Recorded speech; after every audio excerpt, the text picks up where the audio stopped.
Here in Colorado, many providers of victim services are in a tough spot. The federal funding they've been getting, called VOCA, is dwindling down. We got our VOCA notification, and when we look at year over year, we're losing about 45% of our funding from FY24 to 2025. Megan Carvajal with the Blue Bench says that cuts deep.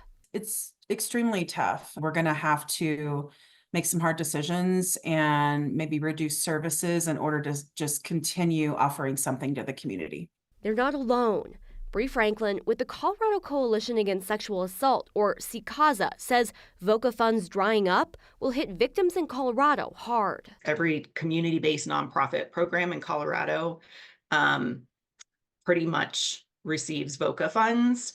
So it's going to impact every community in Colorado. So without additional funding, we're going to have programs absolutely have to lay off staff. And in smaller rural communities where they may only have 2 or 3 staff, it could mean that they would close their doors. But they've been working to find a new funding solution.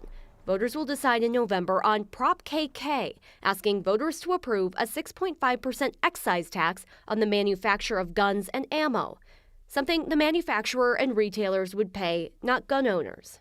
If it passes, it could bring in as much as $39 million a year. Most of that would go to victim services. Part of the funding would go to mental health services for veterans and kids, as well as school safety. Money that will make a big difference. We desperately need funding for victim services so that we can keep doors open and that those resources are there for victims. But even if it passes, providers and survivors are in for a tough year. 2025 is going to be so hard for us.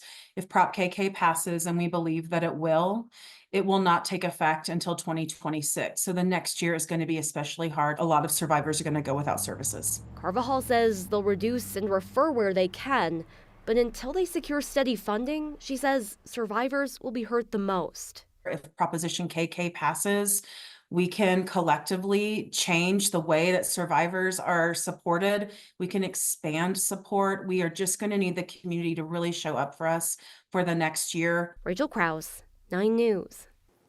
Opponents of Prop KK say the tax is an assault on a constitutional right. The No Compromises gun rights group, Rocky Mountain Gun Owners, says it's a sin tax on firearms and ammo, writing, quote, Prop KK will force gun owners from all different walks of life to fund their own demise unless it is stopped.